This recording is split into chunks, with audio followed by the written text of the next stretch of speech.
Muy bienvenidos a todos a esta nueva edición del House View. Hoy nos toca analizar la macro y los mercados locales, así que bueno, muchísimas gracias por acompañarme nuevamente.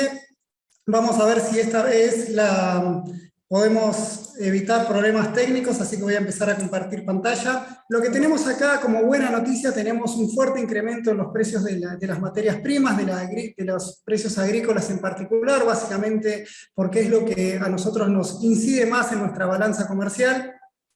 Pero poniéndolo en perspectiva, estos precios son, por el momento son levemente 15% superior a los que teníamos hace un año atrás, pero para que tengamos ese impulso de precios como tuvimos el año pasado, recuerden que el año pasado tuvimos la dinámica de los precios habían estado un 20-25% por encima de los de 2020, acá lo que necesitamos es, si la soja se mantiene en los $600, para el momento de la cosecha vamos a tener los mismos precios que el año pasado. Atento con ese factor, no es un dato menor porque a eso después le tenemos que restar o vaya a saber uno cómo vaya a dar la cosecha, pero se estima que la cosecha este año va a ser un 10% menor, por lo tanto, para que este escenario nos juegue totalmente a favor, necesitamos una soja más cerca de los 700 que de los $600.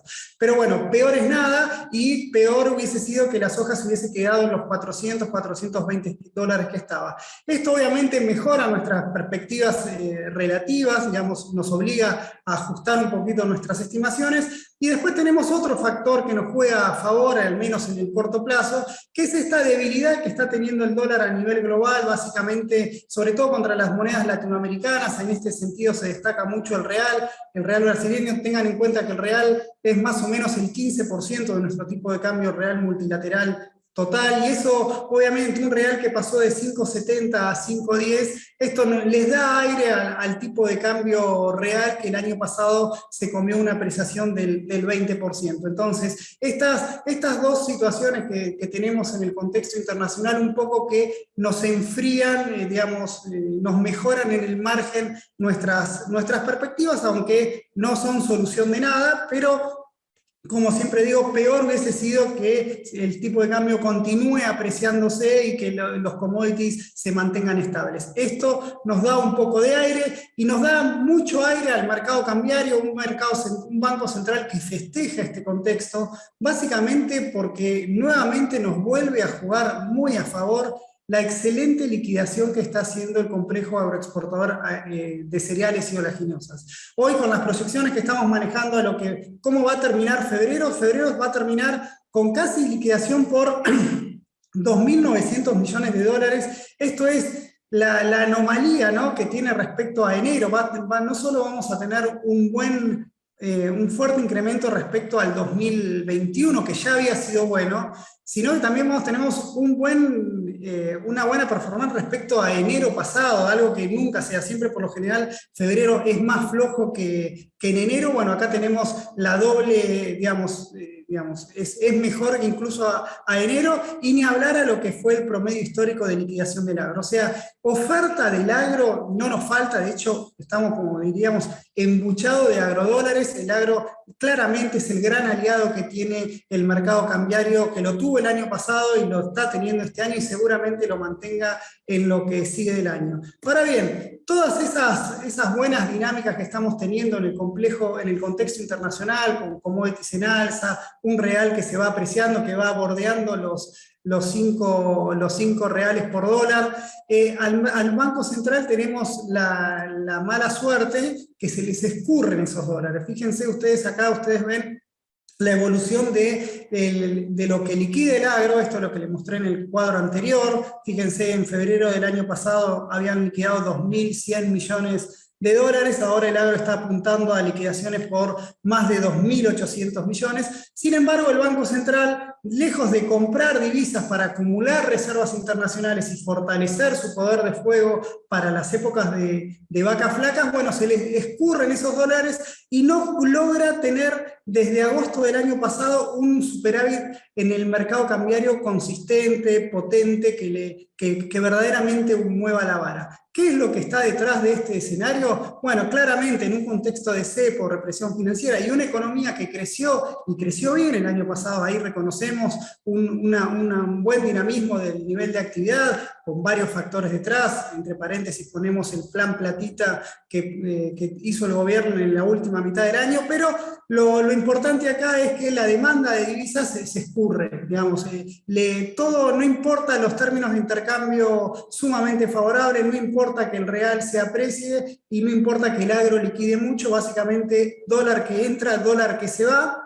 Y esto es básicamente la gran limitación que tiene el gobierno hoy en día, en el cual no puede detener los flujos del mercado cambiario. No logra la reversión en este mercado cambiario pese a las trabas que pone en cuanto a la limitación al acceso al mercado cambiario.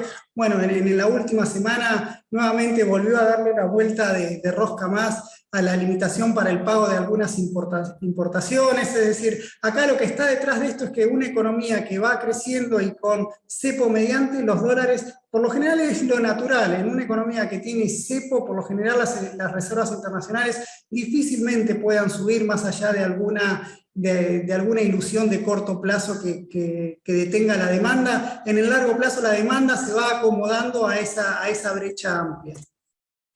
Pero además de no tener, de no lograr flujos, también el gobierno en un contexto en el cual sigue sin poder acceder al mercado de capitales, o por lo menos al mercado internacional de capitales, tiene que seguir pagando deuda. Esto es la buena noticia, el gobierno evitó el default, algo que venía amagando en el último mes cuando no había acuerdo con el fondo, por lo menos ni siquiera mostraba cierta necesidad de acordar. Bueno, en los últimos 3 meses lo que tuvimos nos cayeron muchos pagos de deuda y eso hizo que a los flujos negativos del mercado cambiario se le sumaran esos pagos de deuda.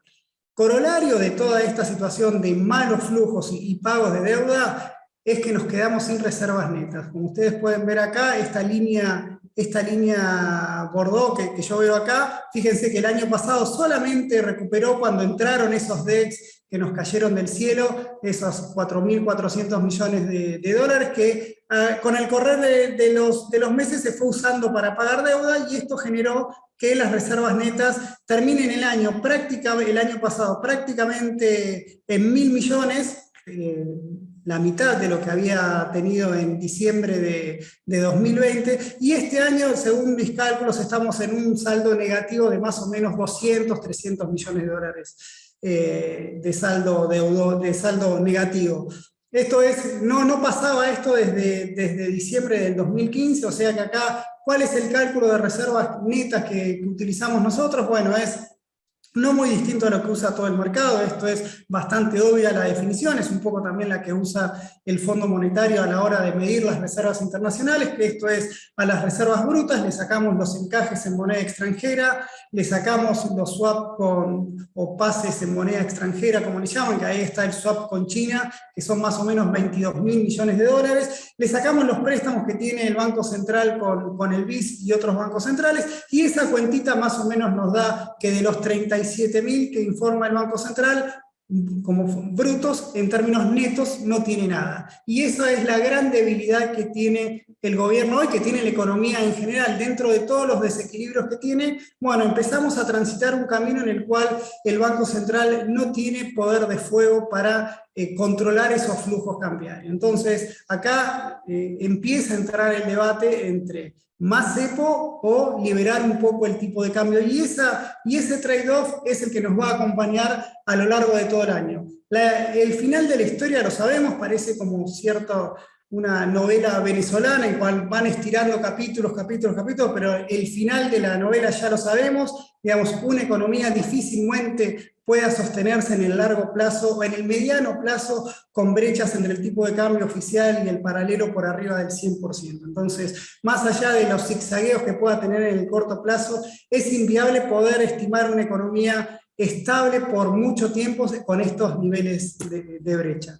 Entonces, la consecuencia inmediata de esto, un Banco Central que tímidamente, acá tímidamente va acelerando el ritmo de devaluación. Nosotros creíamos que de hacer algún ajuste, el momento propicio para hacerlo hubiese sido enero pasado, en el cual tenía margen para ir acomodando el cuerpo de cara a los próximos 2 años de gestión que le quedan, ¿no? Obviamente no hacer el ajuste del tipo de cambio ahora implica demorarlo, no implica resolverlo, es simplemente una demora, pero más allá de este pifie en cuanto a la estimación que tuvimos, en la cual creíamos que íbamos a tener un enero mucho más calentito en materia cambiaria, el Banco Central de a poco va acelerando el ritmo de devaluación, una devaluación que la aceleró en enero, la aceleró un poquito tímidamente en diciembre, salió de ese estancamiento, de ese dólar electoral que tuvimos entre mayo y noviembre del año pasado, y en diciembre lo despertó un poquito más en enero, con una devaluación llegando más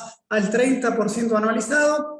Y en lo que va de febrero, la tasa de devaluación está a un ritmo de más o menos del 40% anualizado, con cierto zigzagueo, pero más o menos la dinámica va a ir por ese lado. Digamos, si bien vamos a tengan en cuenta, esto lo hago en términos diarios y anualizados, básicamente porque febrero tiene menos días hábiles, y eso probablemente cuando uno mira el punta contra punta de una devaluación del 2,5%, pero si lo corregimos por cantidad de días, la devaluación está más cerca del 2,8, 3, que del 2,5 como van a marcar las estadísticas. Pero bueno, esto es cómo viene, digamos, el Banco Central con una dosis de más devaluación y más control cambiario, cómo va piloteando esta situación en la cual espera con ansias, con grito prácticamente desesperado que el gobierno logre un acuerdo con el fondo antes del 21 de marzo próximo, básicamente porque en ese día es cuando vence la gran cuota de capital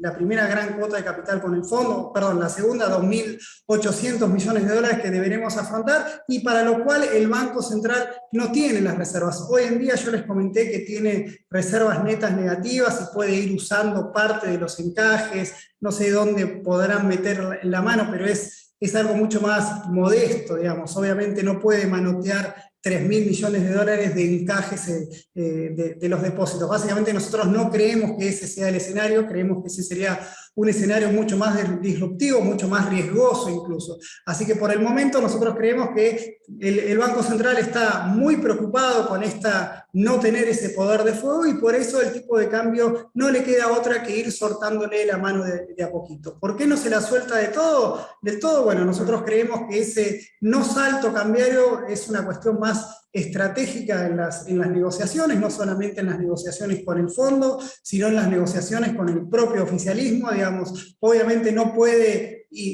aspirar a ir a hacer un acuerdo con el Fondo Monetario en pleno toritore cambiario, ¿no? Con la devaluación con un salto devaluatorio y con todo lo que eso genera, sobre todo el manejo político de una devaluación. Entonces, en ese sentido, vemos que vamos a mantener este ritmo de devaluación, silbando bajito, si quieren, que el tipo de cambio vaya ganando un poquito de impulso. Mientras tanto, le seguimos rogando a que Bolsonaro y el Banco Central de Brasil sigan subiendo la tasa de interés y que les baje la inflación, de manera que el carry para Brasil se fortalezca y esto permita que el real siga apreciándose. Le seguimos prendiendo una vela a que Brasil tenga una mala cosecha de soja, que se les quemen todos los campos y que suba la soja a 700, pero bueno, en tanto en cuanto eso no ocurra, vamos a estar en este statu quo en el cual vamos acá en términos más futboleros sería aguantando los trapos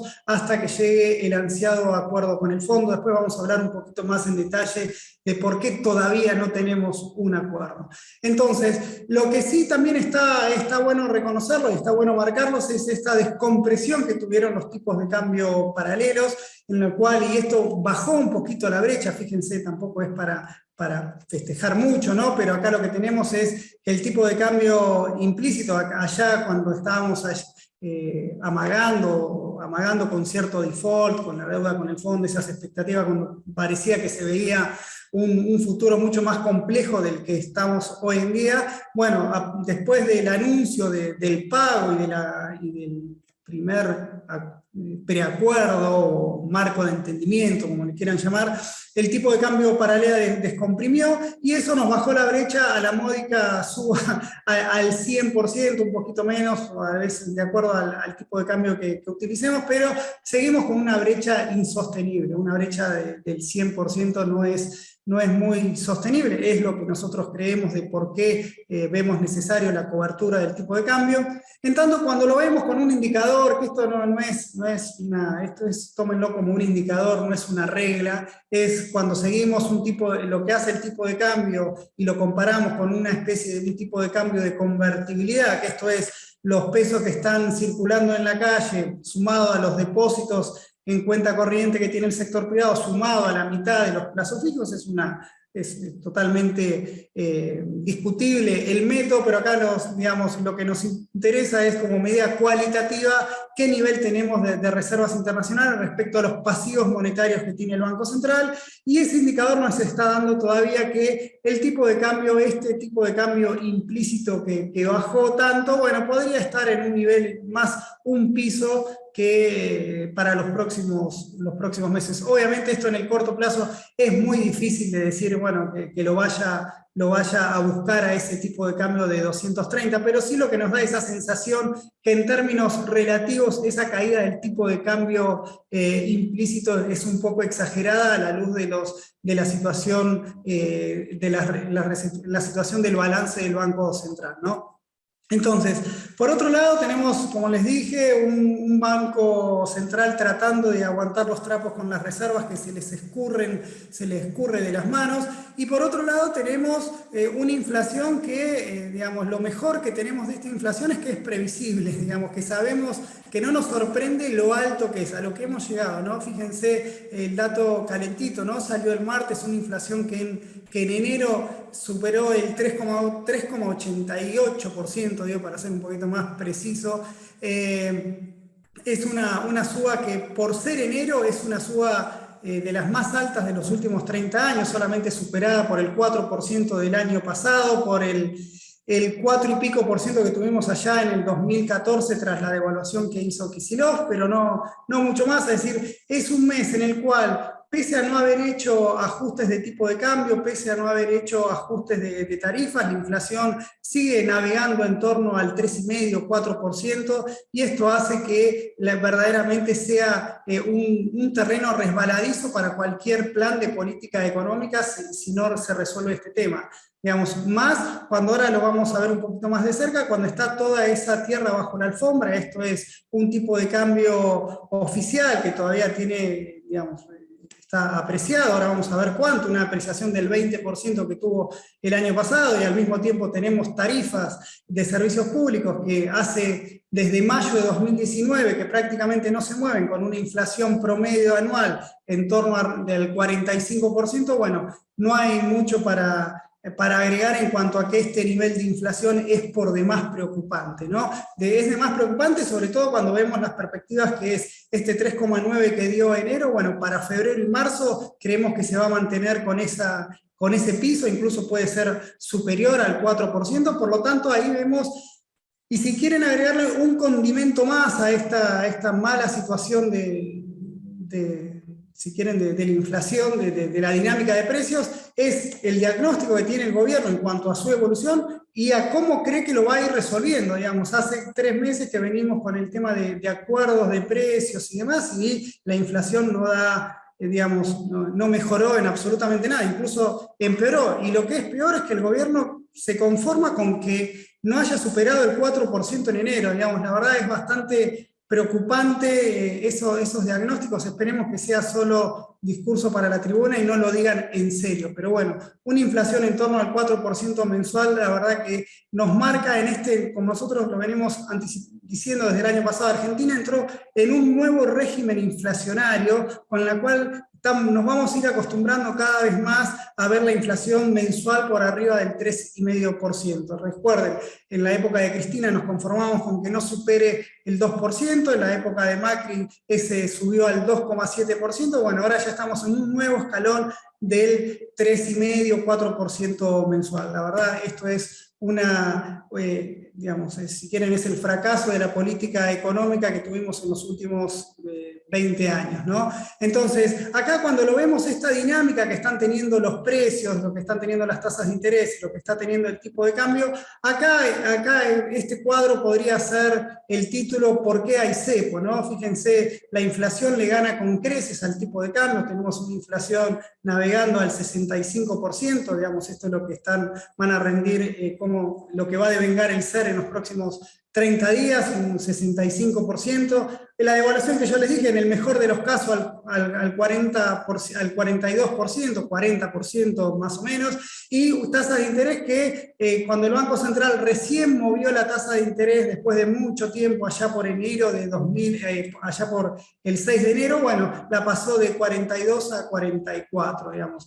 Probablemente hoy la suba a 46, sigue siendo una señal más de cualitativa que cuantitativa. Evidentemente, con este escenario es difícil que la gente no salga a demandar a demandar dólares, ¿no? Y por eso es el cepo cambiario que evidentemente difícilmente lo podamos ver que se relajen, al menos en los próximos 2 años. Entonces, con eso tenemos el panorama macroeconómico que les quería destacar dentro de un Banco Central que se quedó sin reservas, que no logra revertir esos flujos. Incluso tengan en cuenta que yo ahí le marqué que febrero viene positivo en cuanto a compras, se está comprando apenas 150 millones de dólares si lo extrapolamos, pero siempre las últimas 2 semanas y sobre todo los últimos días en particular es cuando el Banco Central le vienen todas las cuentas a pagar, que son todos los pagos por importaciones y pagos de tarjeta de crédito que caen en la última semana del mes. Ahí es cuando el Banco Central se ve mucho más presionado y probablemente tengamos un febrero en que si no termina negativo, va a terminar ahí. Lo importante ahí es que el Banco Central no genera esos dólares para afrontar los próximos vencimientos de deuda. Al mismo tiempo tenemos una inflación que sigue navegando en torno al 65% anualizado, 60% anualizado, muy por encima de las tasas de interés y muy por encima de un nivel de devaluación que no sube más solamente por una cuestión más política que económica. Nosotros seguimos considerando que Argentina tiene un problema del tipo de cambio y creemos que este año más, digamos, pasado el acuerdo con el fondo, que creemos que se va a lograr, ahora vamos a decir por qué, ese ritmo de evaluación se va a acelerar muchísimo más al que tenemos hoy en día. Así que eso es el primer mensaje que les quería ir dejando claro. Entonces, primero ¿por qué le puse sin acuerdo? Porque bueno, todavía no tenemos el acuerdo, digamos, lo que tuvimos fue un preacuerdo en el cual el ministro y el presidente marcaron que se pusieron de acuerdo en cuanto a las metas que va a seguir el gobierno de acá hasta el 2025, pero de ahí hasta que lo apruebe el Congreso, digamos, falta sobre todo. Digo falta porque es las propias declaraciones que hay en el oficialismo en cuanto a que quieren ver el plan. Es decir, no es que el mercado le esté exigiendo el plan a Guzmán. El propio oficialismo está pidiendo ese plan. Incluso el presidente del bloque de diputados del oficialismo renunció porque no está de acuerdo con ese plan. Entonces, sería muy arriesgado de mi parte ponerles que ya el plan ya está aprobado. Nosotros podemos tener una expectativa de que se vaya a acordar, pero todavía no hay nada, ni siquiera el ministro de Economía todavía fue al Congreso a explicarlo, que es el que lo debe votar. Básicamente, ¿por qué tiene que ir al Congreso? Bueno, porque el propio ministro de Economía puso esta ley de financiamiento, de endeudamiento externo que debe pasar por el Congreso. Entonces, en principio está la expectativa de que esto primero va a pasar a diputados y después va a pasar a senadores. ¿Y qué puede pasar en el Congreso? La verdad no lo sabemos con precisiones. Podemos suponer que se va a aprobar, pero no sé si dan los tiempos para que eso apruebe. Recuerden que nos quedan 4 semanas y media. De hecho, era parte del título de esta presentación, las 4 semanas. El reloj empieza a correr y ustedes saben que cuando el reloj de arena empieza a caer y se va quedando poquito, uno ve como que el tiempo pasa cada vez más rápido. Entonces, en ese sentido, falta camino por recorrer. ¿Y por qué digo que falta camino por recorrer y no va a ser un camino sin espinas? Básicamente porque el primer, y acá vamos un poco a desasnar un poco estas metas que tenemos en el programa o en el preacuerdo con el fondo. Nosotros tenemos que el año pasado el déficit primario fue del 2,2% del oficial, pero recuerden que si a eso le sacamos los ingresos, los DEX y el impuesto a la riqueza, tenemos un déficit primario del 3,6%, que también se dice inercialmente, digamos, si no hacíamos nada, tenemos que más que 3,6%, estaba más cerca de un 4% de déficit primario en 2021. Pero bueno, hagamos de cuenta que es 3,6, le regalamos si quieren, ese punto de PBI de inercia se lo regalamos. Bueno, Argentina tiene que hacer un ajuste de 3,6% de 2021, tiene que pasar a un déficit de 2,5% este año para ir reduciéndolo gradualmente al 0%. Algo que, considerando los acuerdos que hizo el Fondo Monetario con otros países, la estamos sacando muy barata, el hecho de este gradualismo en la corrección fiscal. El gobierno quería llegar al equilibrio fiscal recién en el 2027, bueno, acordaron que sea en el 2025, lo cual es una buena noticia, no estamos criticando la meta, sino ahora lo que vamos a discutir es cómo va a ser el gobierno para cumplir esa meta, básicamente porque todavía está diciendo muy poco. ¿Y por qué está diciendo muy poco? Bueno, queremos saber si eso es posible cumplirlo en base a los supuestos que estima el gobierno. Entonces, un poco para ponerlo en perspectiva, recuerden que el gobierno tiene ese pánico a hablar de ajuste fiscal, ¿no? Entonces, creemos en el cuento, o creemos que todo se puede resolver sin dolor y que con el propio crecimiento de la economía vamos a tener los ingresos necesarios para mejorar las cuentas públicas sin la necesidad de ajustar el gasto. Bueno, no voy a hacer más comentarios que eso, creo que la realidad mismo se impone. Entonces, vamos a los números para ver qué posibilidad hay que se cumpla el escenario que propone el ministro. Bueno,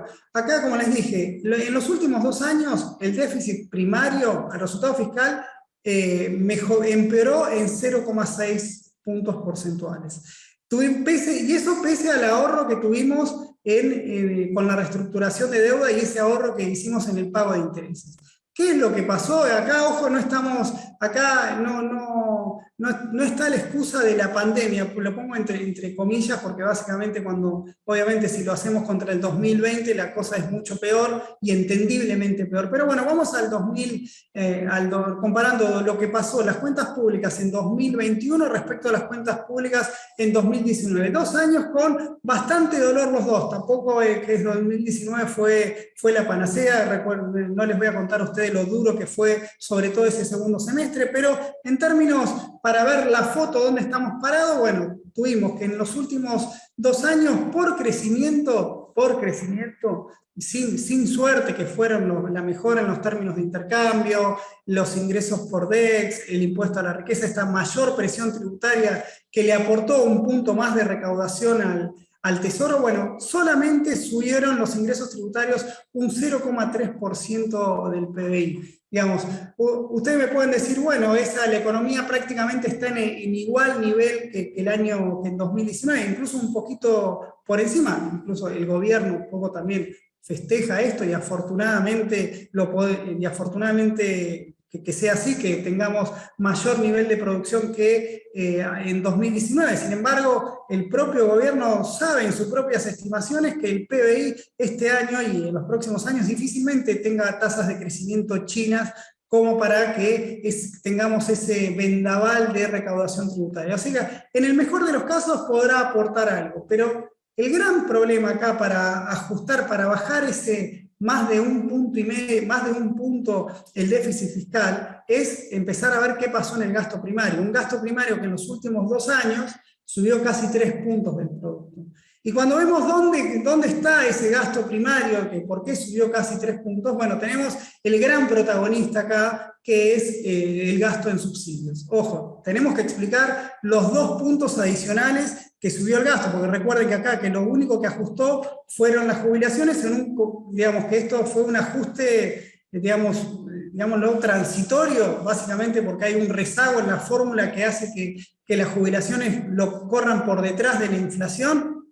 Dicho de otra manera, si la inflación me baja al 30%, este número que ustedes ven acá seguramente va a empezar a aumentar por ese delay que tienen, las jubilaciones van a ajustar a la inflación del 50% y no del 30%. Pero bueno, dejemos ahí ese tema que va a ser un problema que vamos a ver más adelante seguramente. El gasto en subsidios se llevó gran parte de la mitad del aumento que tuvo el gasto primario. Entonces, cuando vemos el gasto en subsidios, bueno, vemos que esto es, el gobierno se fue metiendo en un brete, al igual que lo hizo el segundo gobierno de Cristina en cuanto a cómo esta cuenta de subsidios es muy dura después de corregir. Fíjense ustedes acá cómo fue la dinámica de bajar los subsidios en el gobierno de Cambiemos.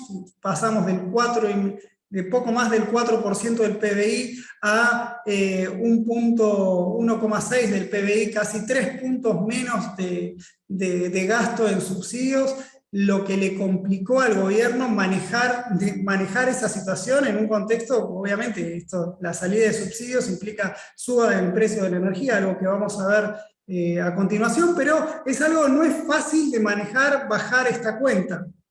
¿Cómo estamos hoy? Bueno, hoy el gobierno está gastando el doble en subsidios energéticos y casi un poquito más, si quieren, en subsidios al transporte. O sea, acá la madre del borrego, por así decirlo, es la cantidad de subsidios a la energía. El gobierno cree que bajándolo esto a la mitad, ahí más o menos es una gran contribución para mejorar tener ese ajuste fiscal. Lo que pasa es, claro, el gobierno todavía no está siendo muy explícito de ver cómo va a bajar ese gasto en subsidios al menos medio punto del PBI, porque por ahora lo que está diciendo es que va a haber segmentación de tarifas, que va a haber tarifa plena para algunos barrios de la ciudad de Buenos Aires, pero cuando uno hace y uno escucha a colegas especializados en el tema, es como que es una aguja en el pajar, digamos, esas medidas. Va a ser, lo digo de otra manera, va a ser muy difícil que el gobierno pueda cumplir su escenario de bajar los subsidios energéticos sin un tarifazo en el medio. Y ahí está la discusión política. Porque este ajuste en subsidios no va a ser sin dolor. Y por más que el gobierno quiera convencer a los diputados de la provincia de Buenos Aires y sobre todo del conurbano que las tarifas no van a aumentar, entonces si no aumentan las tarifas, no se cumple el acuerdo con el fondo, básicamente porque la meta fiscal no va a ser posible cumplirlas. No sé si se entiende, ese es el punto, me parece ahí, el nudo gordiano de entre lo político y lo económico. Por un lado, la factibilidad política y por otro lado, el incumplimiento en el programa del fondo, que en esto, si hay algo en el cual el fondo fue mucho más duro que las demás metas, es en la cuestión de ajustar los precios de las tarifas. ¿Y por qué hay que ajustar el precio de las tarifas? Fíjense lo que es este gráfico. Ustedes acá ven lo que fue la dinámica de los precios libres desde 2016 hasta diciembre de 2019, en el cual, como ustedes, fíjense, los precios aumentaron casi un 400% en un contexto en que, digamos, más del doble de lo que subió la inflación general. Y desde diciembre de 2019, está bien, le reconocemos que acá fue, si quieren, en mayo de 2019, pero bueno, acá no hubo ninguna corrección, y los precios, en lo que va en los últimos años, en los últimos 2 años y un mes, subieron los precios de las tarifas de electricidad, gas y agua, en lo que tiene que ver con la ciudad de Buenos Aires y el AMBA, ese es el GBA, un 11%, en un contexto en el cual los precios libres subieron un 220%, ¿no? Y si lo vemos por transporte, tuvieron un ajuste más. Acá hay cierta cuestión de tema de pasajes aéreos y más, pero digamos, los precios del colectivo y del transporte en general, masivo si quieren, tuvo un ajuste un poquito más rápido que el que lo tuvieron los de las tarifas de electricidad y gas. Y ese es el gran desequilibrio, ¿no? Porque esto, digamos, esto es un taxi que sigue corriendo, con una inflación que yo les marco del 50%, si esto no corrige, la carga en subsidios es mucho mayor. Se lo digo de otra cuenta. El gobierno cree que ajustando las tarifas en promedio un 20% va a poder bajar ese déficit. Y cuando uno hace las cuentas, no lo hago yo, sino los que hacen los especialistas que nos asesoran, nos cuentan que para que las tarifas, para que poder bajar la cuenta de subsidios al menos medio punto del PBI, las tarifas en su conjunto tienen que aumentar un 80%, es decir, 30 puntos más que la inflación. Y el gobierno parte de un supuesto de que van a aumentar las tarifas 30 puntos menos de la inflación. Entonces, ahí por eso digo, todavía no tenemos acuerdo, todavía estamos viendo cómo negocia el propio oficialismo este trago amargo que va a ser aprobar esto, digamos, o por lo menos tener en cuenta que esto va a pasar o que tienen el deseo de que esto pase. Después vamos a ver si se cumple o no. Y por otro lado, el otro de los objetivos, quizás un poco más también ambicioso, pero nuevamente también coherente, es reducir el financiamiento del Banco Central al Tesoro Nacional. Esperen que me quiero ver la hora, a ver cómo vamos. Entonces, esto es un objetivo posible en tanto en cuanto se quiera, ¿no? El año pasado tuvimos que el Tesoro prácticamente le dio 4 puntos del PBI, del Banco Central, perdón, le dio al Tesoro casi 4 puntos del PBI, y este año solamente le va a decir que le va a dar 1 punto del PBI. En realidad esto también es alguna formalidad, porque por carta orgánica del Banco Central, con las cuentas que tenemos hoy en día, no le podría dar más de 1,3 puntos del PBI. Pero bueno, pusieron un 1%. ¿Qué quiere decir esto? En un contexto en el cual las necesidades financieras van a seguir, digamos, van a estar, porque vamos a tener un déficit fiscal que cubrir. Bueno, el gobierno cree que vamos a tener mucho financiamiento, 1 punto adicional de organismos internacionales. Vamos a ver, digamos, hasta ahora organismos internacionales en la cuenta nos da siempre negativo, pero bueno, supongamos que con el acuerdo con el fondo se liberan algunas partidas y eso le permite a Argentina tener financiamiento neto, y la otra parte es financiarse con el mercado, un mercado que el año pasado le estuvo bastante esquivo al financiamiento del sector público, más allá de lo que hicieron a través del financiamiento forzoso, entre comillas, o por lo menos financiamiento, entre comillas, con los bancos, ¿no? Entonces, no va a ser fácil, va a ser otra cuestión de cómo va a ser el gobierno para conseguir ese 1,5 más o menos que le falta en el mercado cuando venimos de un 2021 en el cual se le complicó mucho. Obviamente acá va o sube la tasa o sube otros instrumentos como para lograr ese financiamiento a través del mercado de capitales.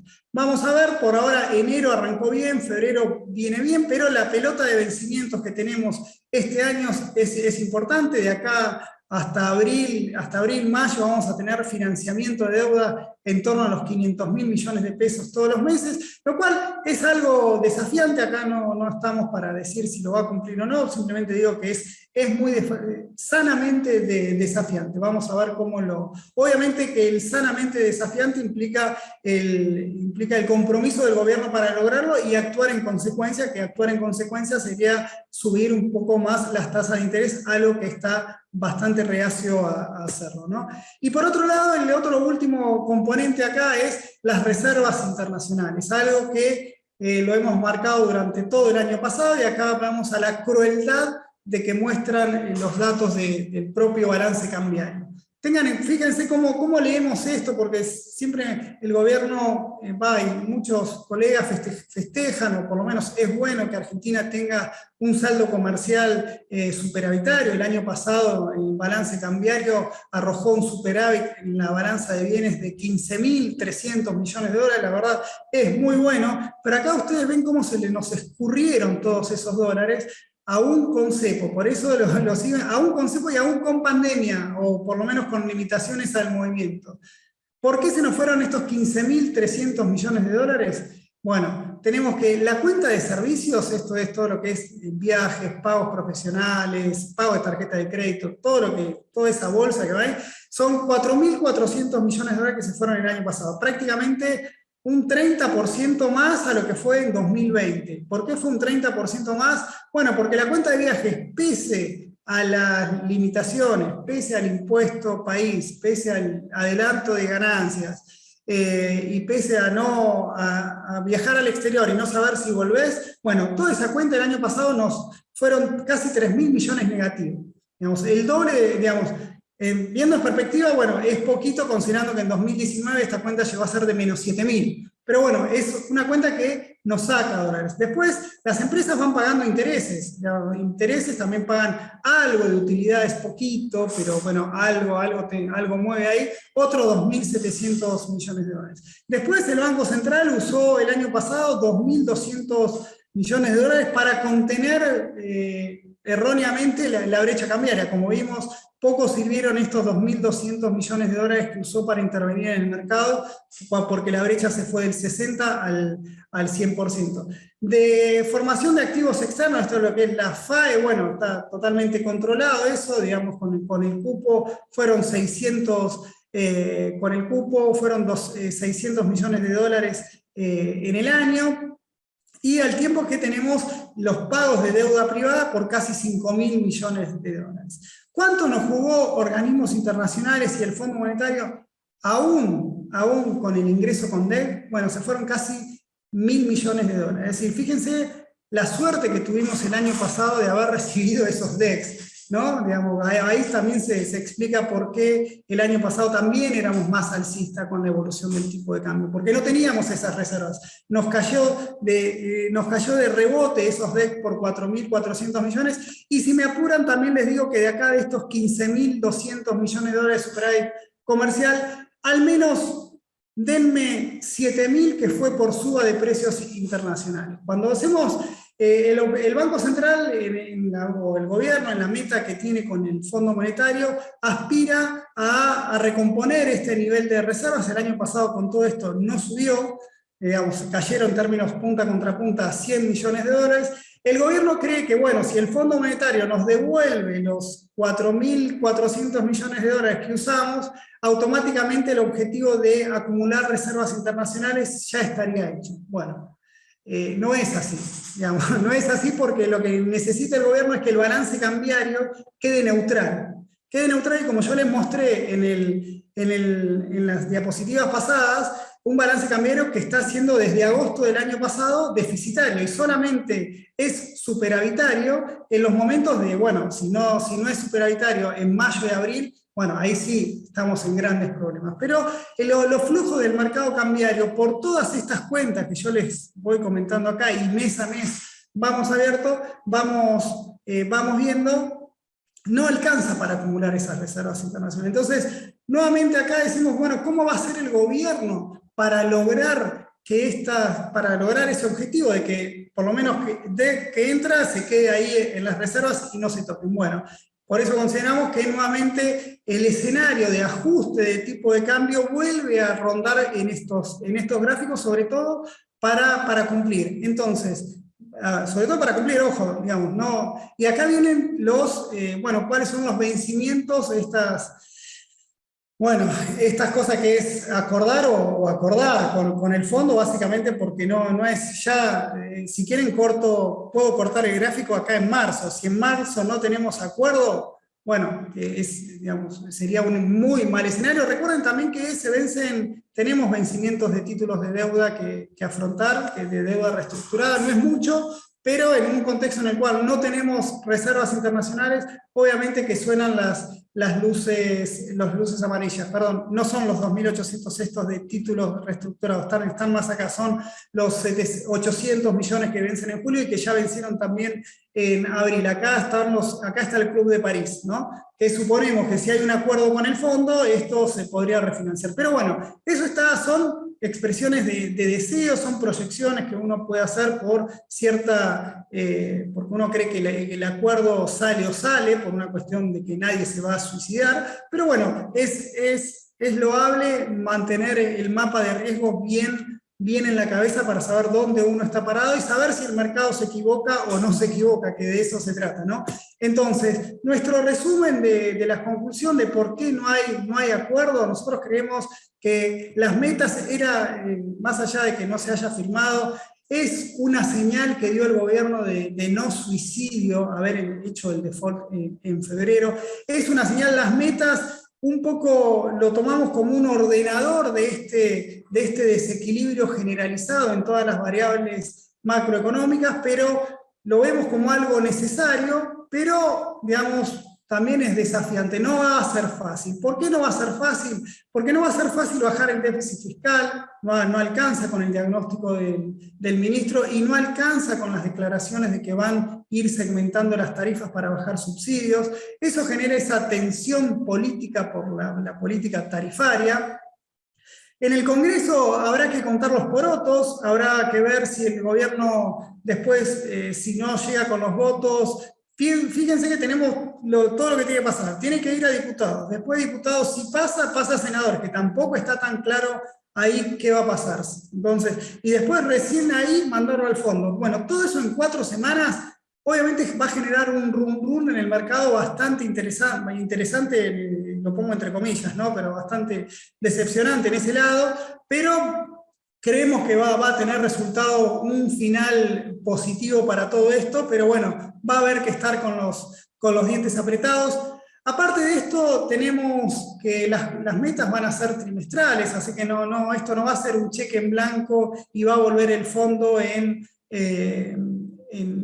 2023 y nos va a preguntar a ver qué estuvimos haciendo con eso que nos habíamos comprometido. No, van a ser metas trimestrales y si la meta trimestral no se cumple, se cae el acuerdo. Si no, pregúntenle a Machinea con el blindaje, pregúntenle a Macri con el acuerdo allá en agosto cuando se interrumpieron la entrega, nos faltaban dar 9.000 millones de dólares que se lo guardaron en el bolsillo y no los dieron porque no se cumplían las condiciones que estaban preestablecidas en el acuerdo. O sea, no va a ser un cheque en blanco, por eso nosotros creemos que los bonos, si bien tienen recorrido para mejorar, digamos, desde el pánico, esto no va a ser un camino, una autopista al éxito, ¿no? Va a haber que ir con los dientes apretados, ir viendo selectivamente cómo van cada una de las variables, ¿no? Y ojalá se vayan cumpliendo, obviamente si esto se va cumpliendo y la hoja de ruta está bien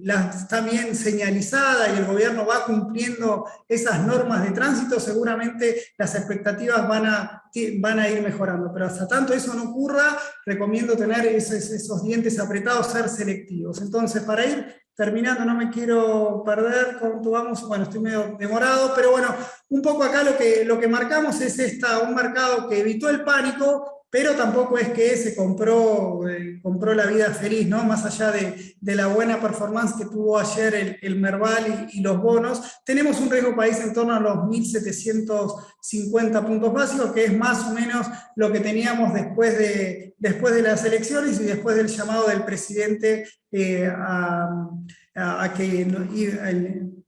el cual el presidente había llamado al diálogo y que iba a hacer un acuerdo plurianual para cumplir metas plurianuales y que iba a pasar por el Congreso. Bueno, toda esa historia, bueno, todavía estamos ahí, estamos en esos 1.700 puntos básicos, tenemos un Merval que pese a esa recuperación está en los 430, 440 puntos medidos en dólares, obviamente.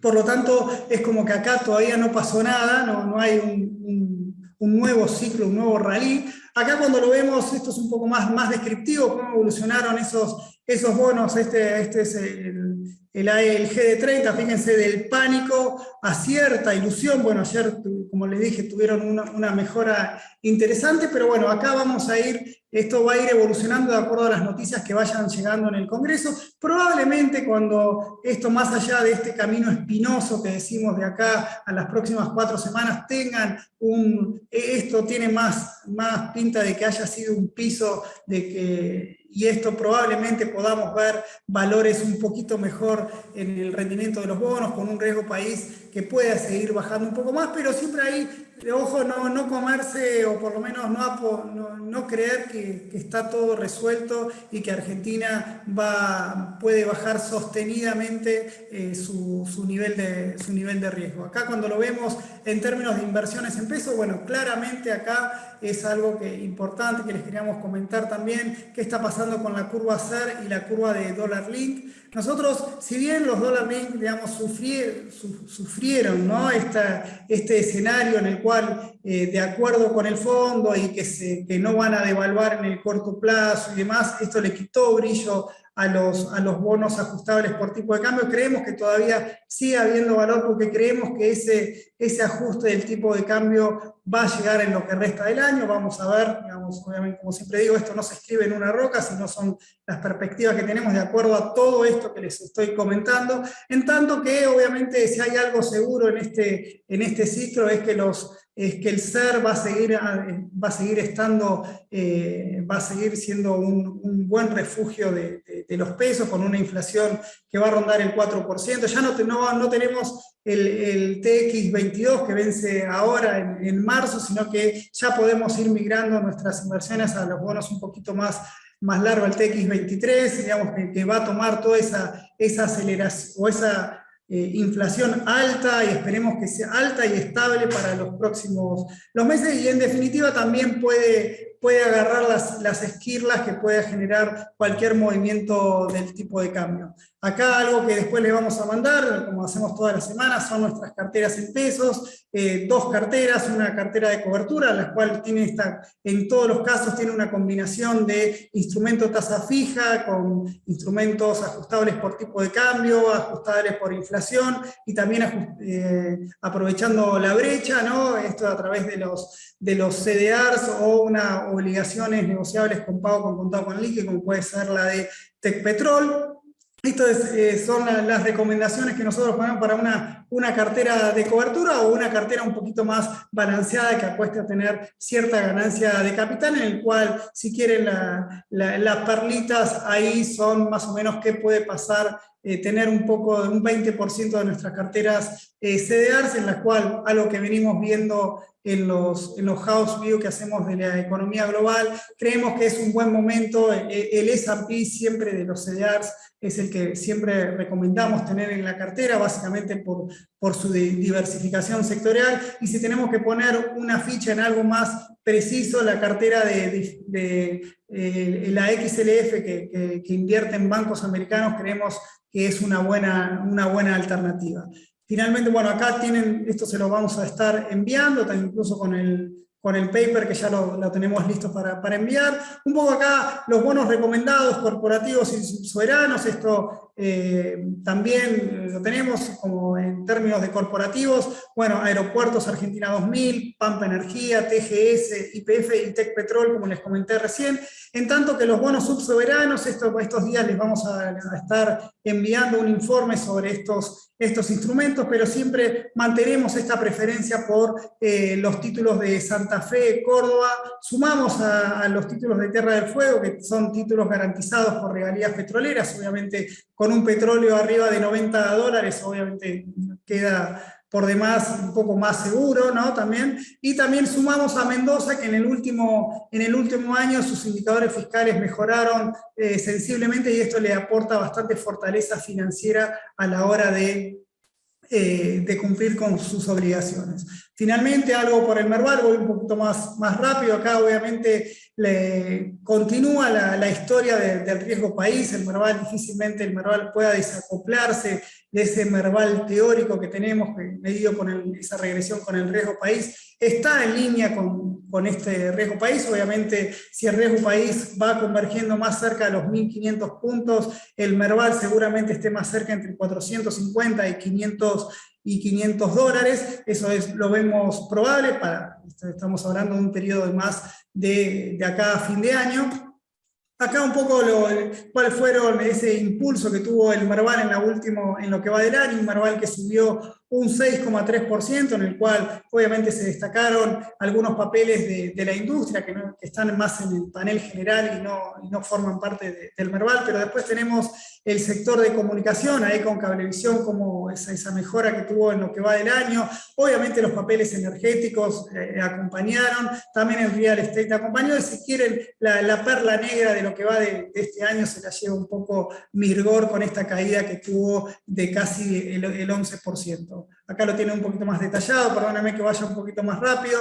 Acá cuando vamos a las acciones que cotizan en Nueva York, tenemos, bueno, todas estas empresas, Mercado Libre, Globant, que, digamos, un poco fueron arrastradas por este contexto de suba de tasas a nivel en Estados Unidos y cómo impactó en todas las empresas tecnológicas, algo que ya hemos visto, pero después de todo, nuestras recomendaciones que habían sido Vista, Tenaris, digamos, siguieron dando buenos frutos y quizás también se destacó un poco también en este arranque de año despegar una de las grandes perdedoras del año pasado, en un contexto de reopening de las actividades permitió que su acción repunte casi un 30%.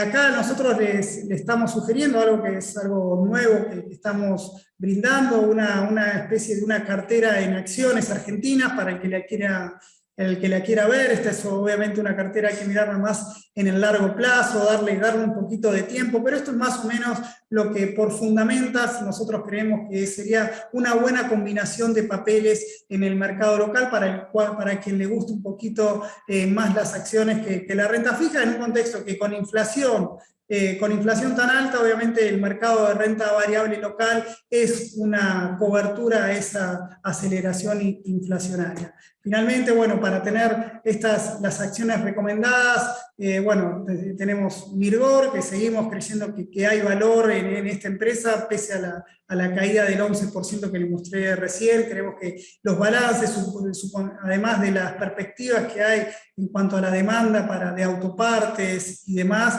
es un papel en el cual le vemos potencial y le vemos potencial de suba y recomendamos tenerla, lo mismo que con Ternium. Vista, bueno, Vista ya hemos hablado mucho, hemos escrito mucho de eso y es una de las empresas que le seguimos poniendo, que seguimos recomendando. Pampa Energía y un poquito más atrás tenemos a Central Puerto. Todas estas cosas ustedes después las van a poder ver en el sitio de Perspectiva, en el cual le podemos dar más detalle, y quien quiera tener un poquito más de detalle, saben que a través de su asesor comercial nos pueden contactar y llamar, y para tener una charla un poquito más de cerca y cubrir sus necesidades. Por último, bueno, algo que ponemos siempre, dado estas nuevas más oportunidades que tenemos en el mercado con los ETF, acá están todos esto y cuál es el retorno que tuvieron en los últimos años para que cada uno pueda elegir cuál le gusta más. Nosotros por Momentum lo que estamos recomendando es el S&P y la cartera de bancos, al que es un poquito más arriesgado. Obviamente la cartera de Brasil sigue es una buena alternativa. Publicamos la semana pasada, estos días, un informe recomendando los papeles de América Latina. Bueno, acá lo pueden hacer a través de la inversión en el ETF, en el EWZ. Así que, perdóname, me extendí un poquito. Me extendí un poquito en el tiempo. Voy a ver si puedo ver alguna pregunta que no sea la de que teníamos problemas con la presentación. Somos política económica, acá uno, bueno, con el acuerdo con el Fondo Monetario, ¿continuarán las bajas en los tipos de cambio implícitos? Bueno, qué buena pregunta. Obviamente, es decir, una vez que esté el acuerdo con el Fondo Monetario, que no sabemos si va a ser la semana que viene, o 2 semanas, o en 3 semanas, obviamente que va a ser una buena noticia. Nos saca, digamos, yo esta presentación la titulé sin acuerdo, digamos, porque todavía está la probabilidad de que no haya ese acuerdo.